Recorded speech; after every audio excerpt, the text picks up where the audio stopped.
房市大小事，淡江大橋通車，現在買淡水會不會太晚？先說結論，淡江大橋通車當然會讓房價漲一波，已經發動了你現在去看即使是房市冷了，現在你去看那個有淡江大橋江景的，那應該要淡水河河景那當然會讓房價漲一波但後續能不能持續看漲，還是要回到當地的生活機能、工作機會有沒有被拉抬起來，不會是光靠一座橋就在那邊爆炒啦。嗨，我是買房阿元，訂閱買房阿元，我先祝你老了有房也有錢。我們上一期影片聊了6都薪水，誰買房最辛苦？還沒看過的話可以看一下真的是很出乎意料啦尤其是那個台中最近也是常常被炎上一提到台中就在那邊我也搞不清楚怎麼回事，我以為6都裡頭那個高雄應該要排在台中之後結果好像不是這樣。那今天我來跟你討論淡江大橋通車了這次我們來聊一個新聞標題我念一下，淡江大橋明通車，淡水景觀宅房價狂飆7字頭重碳人道走廊沒了。那內容是這樣，就是過去淡水跟八里因為通勤相當不便，房價相對親民，被視為雙北的首購天堂。不過隨着淡江大橋即將通車周遭的房價也都發動補漲。根據實價登錄資料顯示，新北淡水預售屋第一季平均單價已經跑到了 45.9 萬比起去年同期的 39.8 萬上漲多少？你不要說這個沒多少錢你算百分比很恐怖15.3%，而且在紅樹林竹圍一帶新案成交價站上7字頭，就是要買也是很難過才跟得上去那我們看一下統計表照顧一下 Podcast 的聽眾，我簡單講一下。就是对比2019年跟2026年的房價，淡水區的漲幅是 36.8%， 八里區的漲幅是 40.1%， 這個就是重大建設帶來的威能嘛，就是可以有這麼誇張的漲幅嘛，所以我才會一直跟你強調說不要短跑，不要短跑，不要短跑，我們去蹲一個重大建設可以帶給你的回報絕對是遠超過你的想象的。再來你要知道淡水還能買嗎？好，那我也知道你來看這集想知道其實就是這個問題，現在去淡水買房還來得及嗎？我先講我的版本你如果是想撿便宜一定來不及，因為新聞都爆出來該下手的早就都下手了，但也不会說完全不能買，因為现在只是第一波熱度，如果你把時間的跨度拉長到至少要放滿5年的話，那你錯過前面其實也還好那第一波熱度而已那就是淡江大橋的話題性帶來的影響。未来等真的有一波移動到淡水或八里的居住人潮的時候，當地的生活機能起來以後，淡水的房價還會再上去的。這都不用我來預言或是什麼，你看就知道了，因為人口移入嘛本來沒有超商的就開起來了，本來沒有蝦皮店到店的地方就開起來了，生活機能就变好了以前沒有星巴克的地方突然開一間，就這樣只是這個未來是以年為單位來去算的，就是來去發展的。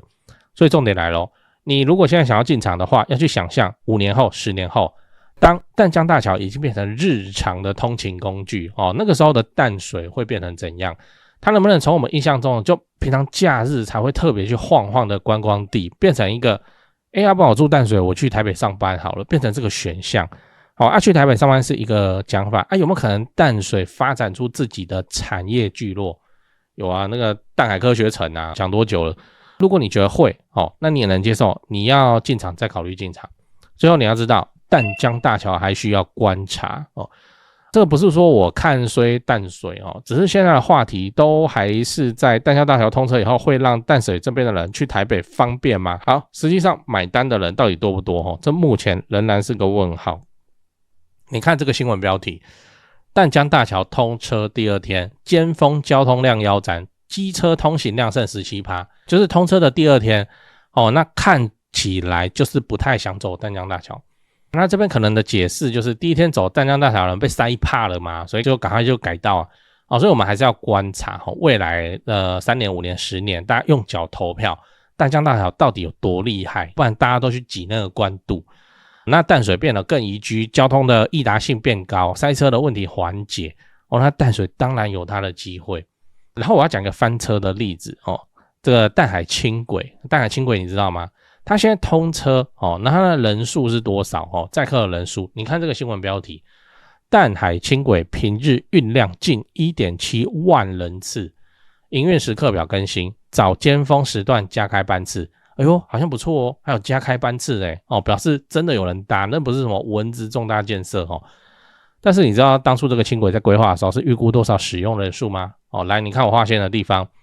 捷運工程局趙少蓮局長表示，淡海輕軌為北台灣第一條輕軌。預估運量每日可達 4.2 萬人次所以現在輕軌的搭乘量只有當初規劃的40%哦，所以淡海輕軌是不及格的哦，民眾是不買單的哦。當然我要申請預算，我要寫報告，我當然也會美化一下嘛那實際上現在就是沒有那麼多人在搭如果要搭也是上下班尖峰時段。好，那淡江大橋通車以後，有沒有可能變成淡海輕軌 2.0 呢？蓋的時候大家都很期待，通車以後就變成好像也還好過了幾年大家發現還不是照樣塞車，那到時候你認為房價還會如此熱絡嗎？講完了我們整理一下，今天我們講了淡江大橋通車以後淡水的房價還能不能追的這件事情。我們先分析了淡水跟八里的房價，確實已經因為重大建設題材出現一波明顯的漲幅，所以你現在才要進場撿便宜基本上是來不及的。但這不代表淡水完全不能買而是你現在買的已經不是題材，而是你相信說在淡江大橋通車以後，未來的淡水能夠從觀光勝地變成更多人願意長期居住的選項結論就是你如果是自住需求你就喜歡淡水OK 能接受通勤的時間 OK 那你另一半也能接受 OK 好，那喜歡你就買。淡水夕照這是清朝八景这非常非常厲害的根本是世界文化遺產所以你如果買那邊可以看淡水的夕陽，那你又喜歡那有什麼不行但如果不是的話，沒有以上需求那你就多觀察一下看看，會比較理想。最後我想問你，你現在會考慮去買淡水嗎？ A 會，我相信未來還有一波。 B 不會，現在已經漲太多了。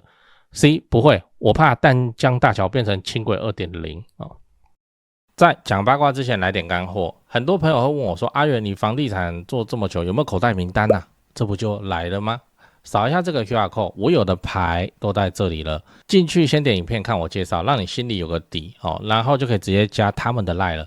買賣房子，台北找銷店，高雄找林店，美術之星，這兩位都是我的大前輩，我有問題也是直接問他們，你就直接敲就對了。如果你雙北要裝潢漢一室內裝修嘛，很多觀眾朋友合作以後都覺得很滿意。那如果遇到了法律上的問題，有頂尖律師可以幫助你。好啦，我有的資源都給你了，你有需要你就大方用，不用客氣。最後我要請你支持我，加入我的頻道會員，每個月250塊錢，直接抄我做好的重大建設功課。高雄自產老會員都跟超過1年了，沒料的話大家早就跑了。最後也不要忘了幫我按下訂閱按鈕。YouTube 的後台跟我說有 74% 的觀眾還沒訂閱，這樣都能超過5萬人支持。如果你還沒訂閱，麻煩先按一下買房阿元 logo 旁邊那個可愛的按鈕，對，點下去就對了。這樣我離10萬訂閱又更近一點，拍片的動力也會暴增。按好了嗎？感謝你這麼挺我，祝你老了有房又有錢。講八卦有幾點那第一點是就政府做的重大公共工程交通建設跟民間的重大企業投資造橋鋪路這種事民間沒辦法做就只有政府會做。然後淡江大橋你看拖到現在終於好了很誇張啦，就是做了那麼久。好，那這個就是政府在營運的重大公共工程建設淡江大橋計劃實在是太久了，連淡海輕軌都還沒計劃的時候他就計劃下去，然後淡海輕軌都已經通了，在跑了以後，淡江大橋才跑出來才落成那這個就是造橋鋪路政府才有辦法做。那我跟你講政府在施政上賺錢不是最重要的考量，真的不是。有一句話叫防弊重於心力防弊重於心力，就是說反正就是要蓋沒賺錢他也要蓋，然後在蓋的過程中不是奔着賠錢去了不可能而是奔着什麼就是不要出弊案有了沒的被在野黨打亂七八糟之類有沒的，好就這樣搞。好，那所以淡江大橋你覺得有没有必要？當然有必要絕對有必要，不然大家都塞那個關渡路橋，然後關渡路橋從淡水回來的時候，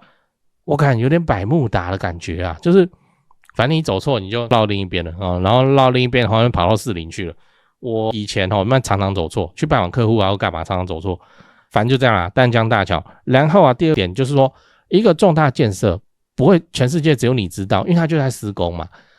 然後就怎麼樣，附近的建案就會率先反應，它還沒好建案就已經漲上去了，新建案他就跟你說以後這裡會有什麼，這裡會有什麼，對不對？現在很多那個建案啊，未來要開一間全聯也變成它的利多畫出來，這樣它又是重大公共工程建設，那是當然啦，當然就是建商會提前反應。好，所以啊，並不是我們一般想的，就是說它還沒完工之前，交通黑暗期之前，這邊就是便宜，通車的時候立刻變高，沒有，它有一個過渡，就是還沒有通車它已經貴了，然後通車以後就看情況能不能再推上去。我跟你說，那個建商在做房價他們沒那麼邪惡。今天你是建商，你也一樣，能多賺錢，我為什麼要少賺？建商風險這麼高的事業所以房價能到多少，他真的不知道他只能說推看，居然有人買，好，那就這樣了然後就這樣子。那現在有淡江大橋加持啊，不是有那個淡江大橋第一排嗎？好，那其實價格早就反映了，所以預售都是未來價。好，那能不能再上去，就是再看，就不知道建商會推看所以一個新建案建商不會全賣光光了，他手上會留餘屋啦，慢慢賣就是來探一下新高價，探一下探到就上去啊探到就上去啊，就是這樣。然後重大公共工程建設落成以後也不會立刻熱鬧。當然淡江大橋是很熱鬧，因為有各種宣傳活動，然後大家徒步，然後橋上都是人這很難得，你知道嗎？因為一般的重大公共工程建設不會這樣子。好它也不會是一落成以後立刻就熱鬧，沒這種事情要等。像我的經驗就是通新路通新路以後導航都還沒改啊，對啊，所以通新路到有車友說奇怪，怎麼一條路不知道，走走看走久以後這距離比較短呢，好，然後就到所有的車子都知道要走這邊的話要多久熟悉完之後至少1年所以我自己要判斷一個重大公共工程建設落成啟用到發酵，我自己是抓3年。換句話說怎麼布局嘞？就是說你淡江大橋落成前5年買，然後落成後你把它賣掉，其實還好，你沒有吃好吃滿，你知道那既然放都還放了，你就繼續放多放個2年3年，等它發酵起來定型 OK 那完完整整的走完一段，等到一個重大建設，我会比較建議這個樣子。真的不是說重大建設一落成你就把它賣掉，你當初就要買未來價，然後你這樣一落成你就把它賣掉，是奇怪所以重大公共工程建設落成還要等發酵的，真的是還要等發酵，不是這麼的像電燈開關關了就按把它按開就亮，沒有那麼二分，都是一個漸進式的過程那再來就是淡江大橋還蠻屌的，就是反正你從北邊北台灣飛進桃園國際機場的時候就會先經過淡水河口，尤其是晚上看得到淡江大橋左舷窗就看得到，那個有多近？真的很近，就大概可以占到你的舷窗的面積的1/8吧，反正就亮，你看就是淡江大橋，然後再往前飞，算秒的一下子就過去了，因為那都是在降落的過程，然後就接台北港就巴黎那邊台北港，然後就準備進場就是這樣。所以淡江大橋我先說我個人沒有去做這個東西，因為第一個我做高雄，第二個這種通大陸通大橋然後你要我處理在淡水，我實在是興趣缺啦。然後江景第一排對我來說，我會說又怎樣除非我自己就是很喜歡，但我現在看起來沒有那個絕對的必要性，所以我還是繼續歸在高雄就好。當然如果你是現金很多，股票不是賺很多嗎那你要買一間來收藏以後傳給兒子小孩，那平常沒事就出租那 OK， 那你就放着。買一間淡江大橋的淡水河出海口景觀也是相當不錯的。